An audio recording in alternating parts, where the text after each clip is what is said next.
In this video I'm going to show you how I use 1176 style compression on bass, live and in the studio. Hey guys, I'm Tyler, thank you for tuning back into the channel once again. If you're new around here, don't forget to hit the like button and that subscribe button too. So today I'm looking at compression, and more specifically 1176 style compression. The 1176 is a style of compressor, so this is a Cali76. As you can see there, the Li and the 76 are highlighted to show this is an 1176 style compressor. The 1176 is a studio staple, and it's probably found in almost any studio around the world, if not in plugins that studio will use when it comes to mix. And the 1176 I think is kind of the best compressor to be able to show people what compression does. So in this video I'm going to try and show you what compression does and hopefully explain it in a way that you can understand and see the benefits of it. And then I'm going to run through the different settings, show you how it works, show you some examples, and then give you my kind of go-to settings that I use when I'm live or in the studio. This video is going to have my personal approach to compression. I love compression and I think it's a really big part of my sound, and I don't really enjoy my sound without a little bit of compression in there. But I'm going to give you my approach to compression, and hopefully you can garner something from it that you can maybe use in your own playing or explore or play with in your own use of compressors. For me, when it comes to compression, the biggest thing is about changing the way that your sound comes across rather than the texture of the sound itself. So it's about the way the sound manifests itself rather than the texture or timbre of that sound. And I think a lot of people, when they use compressors, they're expecting to hear the compressor in action, hear it change the tone like an EQ or a gain pedal might do. But it doesn't really do that. For me, a compressor is about the attack and the release. So it's about the sustain and the transient at the start of the note. And that's what a compressor really has the control and ability to do. That's what it's controlling. And that has a really big effect on how your bass in particular sits in a mix. So without further ado, I'm going to just plug this in and start giving you some examples and talk about how the controls work on this compressor. So here we are, I've got the Cali76 set up here on the desk. I've got the HX Stomp running into that. So I've got the some live bass that I recorded earlier and just put in the looper. So that's just my Fender custom shop precision bass, which a lot of you will have seen on this channel before. I'm just playing just on the A string, open A, just so we can show how the different controls affect the sound of the compression. Running through the controls on the Cali76 and on most compressors of this style, most compressors in general really, we have the input knob here. So this is what controls the threshold. So the threshold is the point at which the compressor kicks in.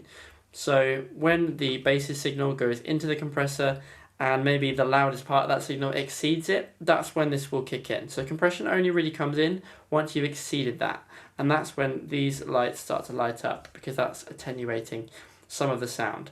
A compressor can only bring the loudest sounds down, so it makes a louder sound a little bit quieter. And that's where the ratio comes in. So a ratio is the number of decibels over the threshold set by the input, that you need for 1 decibel of increase in volume. So say the bass signal goes just over the threshold and it goes over it by 4 decibels, that signal will only be 1 decibel louder. If you didn't have the compressor engaged, that would be 4 decibels louder. But because the ratio is 4 to 1, all of these are to 1, so it's 4, 8, 12, and then 20 to 1. So because it's 4 to 1, it'll only be 1 decibel louder. If you had that set to 8 to 1 and it crossed the same threshold, that would mean that you'd only get half a dB more, so it would be only half a decibel louder. That then continues through, so if you had it set at 12 and your signal exceeded the threshold by 12 dB, that would mean that you'd only get 1 more decibel louder. And same here with 20, which is typically considered more of a limiter. So that's why you see it says here limiting amplifier. Once you get to 20, that's really limiting the sound. So it requires 20 decibels to go over the threshold in order to just get 1 decibel louder. And that's the point at which the signal's really being crushed into pieces. And for that to happen, you'd have to set the threshold pretty low, pretty high, so it'd be right up here. So it meant that most of the signal was going over it, and that's the only way you would hear any real increase in volume. The next knob I haven't discussed is the output knob. Typically you want to balance these. So if the compressor is here with the input roughly around here, you want the output to be roughly the same. And so you would typically do this so that the signal remains the same level, because this is going to increase the signal, and then you want to balance it out with the output. So typically you want to use them in this kind of a fashion where it kind of really balances it out. That's because the threshold makes it quieter. A compressor will make the signal quieter, so you want to be able to increase that volume. The last two controls, and probably the most important for what we're going to be doing, is the attack and the release knob. 1176 compressors work kind of backwards, so that is the shortest setting for each. So the fewest milliseconds of attack and the fewest milliseconds to then release the signal. So the attack, this is where you clamp down on the initial start of the transient from each of your notes. So say you are playing a note. With the attack here, only kind of the very, very start of the note will get through before the compressor starts to clamp down on it. And the release being really lively down here, the shortest release will mean that it'll also come off really quickly as well. So the attack would clamp down quickly and then come back off really quickly. If you then put it at the other end, that would mean that the attack would clamp down, but then it would hold for a really long time because it's on the maximum release setting, which is the slowest. And then the other way around, if you do it like this, that means that it's going to take a long time before the compressor actually engages, so the note of your bass will come through, but it will then be held onto for a very long time. So these kind of settings are typically not really ever used, unless you're after a really specific sound for, probably not really for bass guitar, more for a kind of effect. So this is where I would typically start for compressing bass. As you can see, I've got the attack set kind of right down the middle and the release set to really short, so it's not going to be clamping on too long. What I'm going to do now is just play some samples and then show you how the different attack and release changes that sound. I'm going to talk about it as well. So what I want to do is to kind of balance the level to start with. So hopefully running through the compressor with it turned off and turned on should be the same until you start tweaking the knobs. So here, let's listen to it with the compressor turned off. And then with it turned on.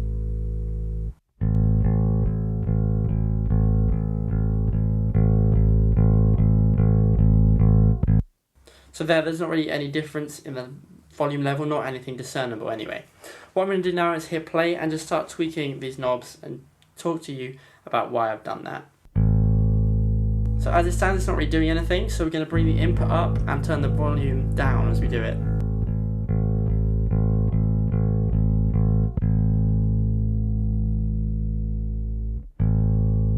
And there you go, see it flashes to life and lights up here on the loudest notes.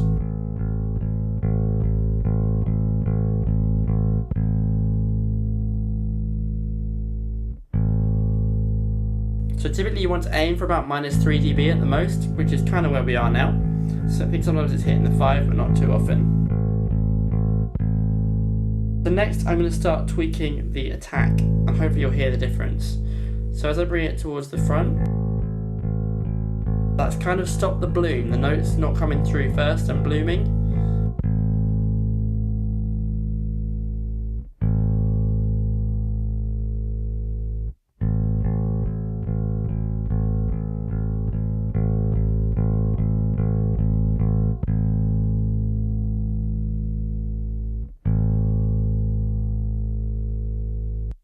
So putting the attack forward, right to the shortest setting, you hear more of the just attack of the note, the kind of finger noise, and not so much of the bloom of the note. That very first impact of a bass note is what gives a bass really its sound for me. And what we heard there was just really it staying very consistent, very level all the way through, and not really having that bloom. Have a listen as I back this off to the sound, how it changes and how the bloom of the note at the very start comes through.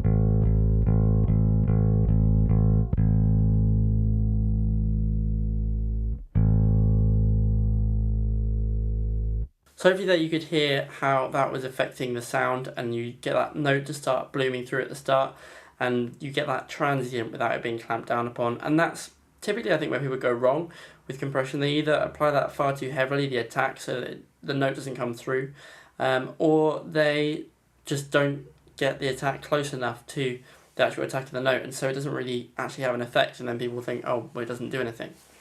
So next I'm going to tweak the release. So I'm going to put the attack back to kind of halfway, roughly, kind of around here is typically where I like to leave it, if I'm honest.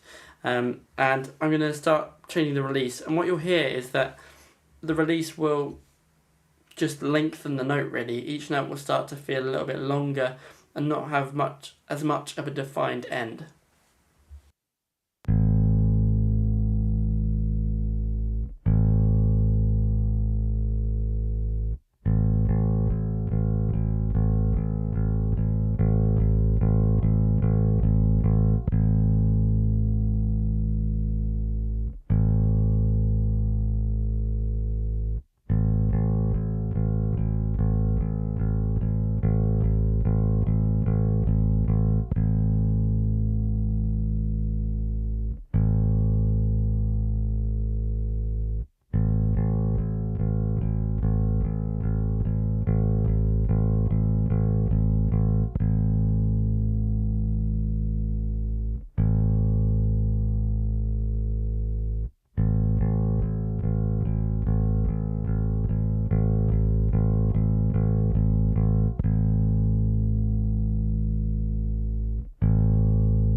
So you might have noticed there where I got to the very limits of the release and it stopped really attenuating. There wasn't anything being lit up here. And that's because the release was exceeding the length of the attack, so that the notes were being held so long by the compressor that it was longer than when the attack would come in. So it didn't really happen. There was no compression being applied. And as you kind of got to kind of this range here, that's when the compression kind of started to hold. And that's really what the release is about. It's about how long you want it to sustain before it cuts off each note. In practice, this can be really powerful as a tool because it allows you to entirely shape how your bass reacts as a sound. And for example, if you wanted to do more synth-like things where the note just sustained and bloomed and just stayed there, then you could set the release really slow, set the attack kind of where it is, and really apply the compression quite heavily to just enable that note to stay and just smooth out. So I'm going to show you that now.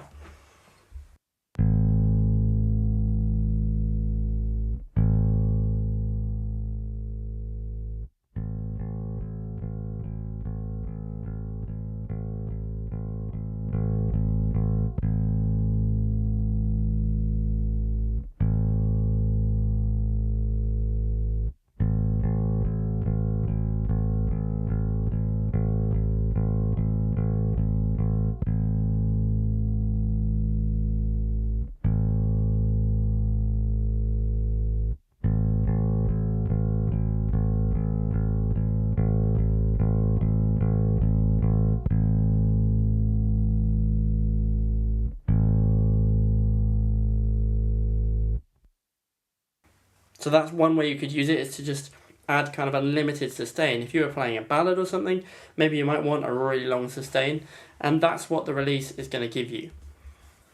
So hopefully in those examples it was really audible to you how the compressor changes the sound, but it's definitely worth playing with, and always worth playing with these attack and release knobs and seeing what you like in general. What's your preference? I typically start with something like this. And work your way from there, because you can't really go wrong with a setting like this. If you're too highly attenuating, you're going to notice it and hear it, but an 1176 is pretty good. You can hit it quite hard and you don't notice it too much. I typically, as a guide, aim for about 3 to 5 dB, no more than that. Rhythmically, I want the compressor to be returning to 0 between each note. So as a quicker track, the release is being set lower, and if it's a slower track, I can set that release a little bit slower and just allow the note to sustain a little bit more. There's something really satisfying about letting the note sustain, but if you let it sustain for too much, you lose the attack of the next note, and then it starts to all blur into one and you lose the definition of the bass. I typically would advise not going too hard on the attack. You want to let the note come through at the start. I've done this before, and then you kind of just get a really flat bass sound that's very consistent, but it doesn't have any attack. You need to let the attack and the transient come through rather than just clamp down on it straight away. So I think anywhere from this range is typically where I would aim for. When it comes to the input knob, just let this dictate it. So you want to aim for that 3 to 5. If you want a little bit more, you can do, but that's really a creative choice rather than a typical one. With an analog box, you can let it go a little bit higher, up into 10s, maybe 15s, but I wouldn't typically do that unless it's a mix stage. And with a plugin, I would do that less as well, and I'd keep it around the 3 to 5 dB mark typically. That's going to sound natural, it's going to sound like real bass guitar, but of course there are examples where these settings are useful no matter what you're doing. If you're mixing a rock record and it just sits and sits and bites a lot more with it a little bit higher, then that's cool, you can do that. But I'd just start when you're tracking or at the very first stages, 3 dB at the most, 5 dB, something like that. Typical ratios I use on bass are 4 to 8. I don't really ever have much need to exceed that unless you really want to squish it, but that's something I would do at more of a mix stage with a plugin or run the signal back out through this Cali again. But yeah, I would say between 4 and 8. A lot of people swear by 8, a lot of mixers swear by 8. I typically find 4 to be very natural sounding and just enhances the sound a little bit. 6 is kind of a best of both worlds right in the middle. And 8 is kind of a very definite sound, there's a bit more punch and aggression from an 8. And I find different instruments work differently with it. So definitely play around with the ratios. It does vary. I typically find that 4 is the best for my Sadowski basses, my active basses, and then 8 works quite nicely for my passive basses like my P bass. Really, that's all there is when it comes to compression. If you keep those few things that I've mentioned already in mind, you'll be definitely on the right path to getting the compression sound that you really want. So hopefully that has shown you how I use compression and how maybe you can approach it in your own playing and in what you do as well. Let me know your thoughts in the comments below. Let me know if I've helped you out. If I have helped you out, don't forget to hit that like button just to let me know that I'm on the right path and doing the right things. If you have any more questions about compression or you want me to go into other styles, maybe look at an LA2A or some other compression and compression models, let me know that in the comments. And also let me know what compressor you're using in the comments below too. If you're new around here and you've enjoyed this video, please do hit the like button, hit that subscribe button and notification bell to keep up to date with the latest videos when they go out, and also the live streams that I've been doing regularly. My Instagram will be linked below me now, so head over there and check out what I get up to and a bit more bass related content, a bit more studio related content. And other than that, thank you so much for watching this video and I'll see you in the next one.